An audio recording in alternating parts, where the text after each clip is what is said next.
The Atesh partisan movement reports that its agents conducted reconnaissance in temporarily occupied Sevastopol, Crimea.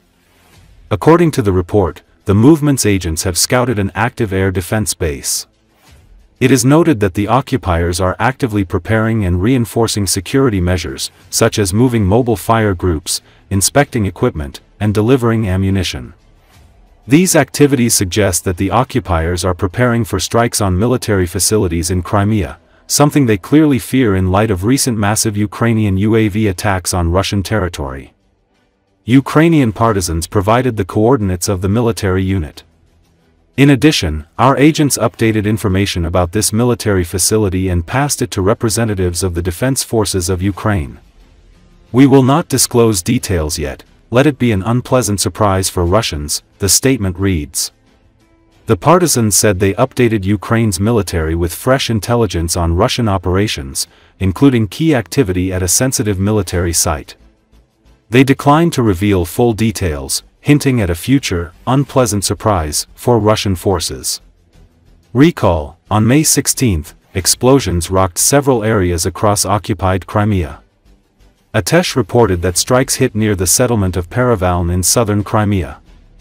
The targets included the base of the 126th Separate Guards Coastal Defense Brigade and the 8th Separate Artillery Regiment, both part of Russia's military unit 12676. Atesh claimed there were Russian soldiers killed in the strike, saying, "There is information about dead soldiers who were on duty at the warehouse." The Atesh partisan movement is permanently engaged in reconnaissance in the temporarily occupied territories of Ukraine, as well as in Russia. Thanks to these actions, the defense forces of Ukraine receive reliable information on the activities of the Russian occupiers. Members of the Atesh movement are doing everything they can to help return temporarily occupied Crimea to Ukrainian control as soon as possible.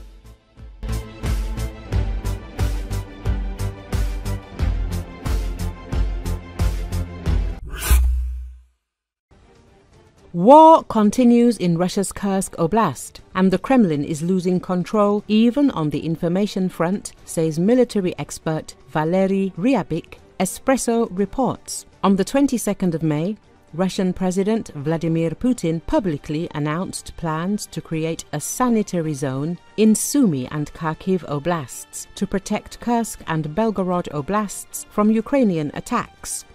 However, analysts note that Russian forces are unlikely to achieve the seizure of major cities like Sumy in the near term.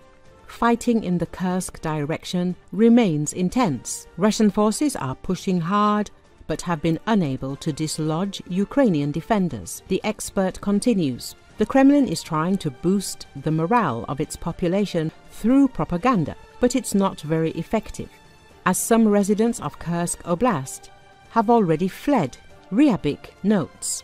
According to the official data from Ukraine's general staff, Russian troops have shifted from large-scale offensive operations to massive artillery and airstrikes in the past 24 hours alone. 17 airstrikes and around 200 artillery attacks were recorded, Euromaidan Press reports. Ukrainian forces have established a so-called sanitary zone extending 10 to 15 kilometers deep into Russian territory in Kursk Oblast. This prevents enemy threats in the Sumy direction and complicates their logistics operations.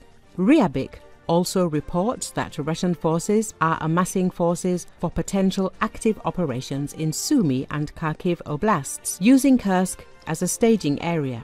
However, for now, Ukraine's armed forces are successfully keeping the situation under control. Fighting in the Kursk direction remains among the fiercest, and the information front has become one of the most crucial battlegrounds for both sides in this war.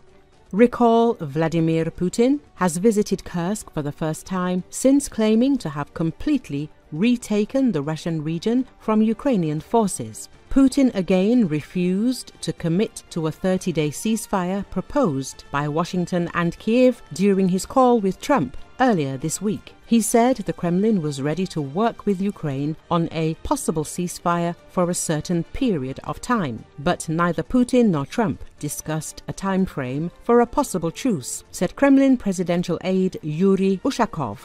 Following the call, the European Union announced new sanctions against nearly 200 vessels in Russia's so-called shadow fleet of tankers it says transport Russian oil for export to avoid Western sanctions.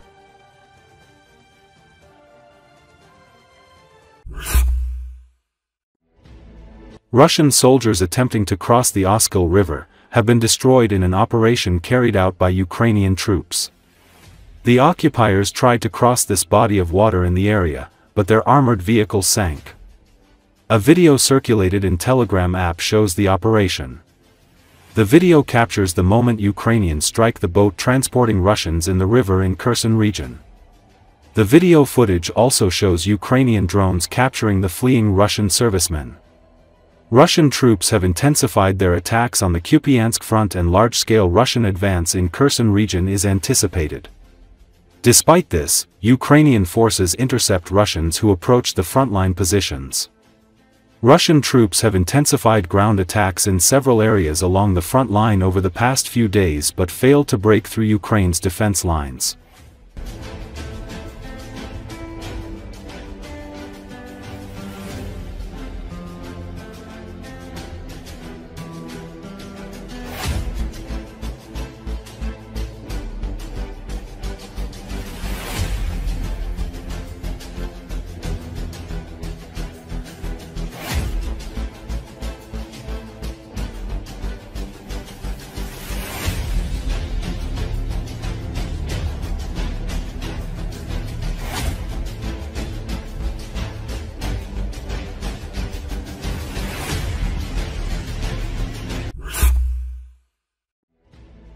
Fighters of the Khortytsa division of the Ukrainian Armed Forces and the Cherny Les Artillery Intelligence Brigade have discovered and targeted the Bucha M3 anti-aircraft missile system belonging to the occupying Russian army in the Donetsk region. The complex kamikaze, which was preparing to fire at the position of the Ukrainian army, was destroyed together with its crew members and combat equipment by the drone strike. Bucha M3 is one of the key means of air defense against the enemy, which it uses to defeat targets in the air, on the ground and on the water. Bucha M3 is the most modern modification. The interception radius is up to 70 kilometers. The approximate cost of such a ZRK complex is $45 million.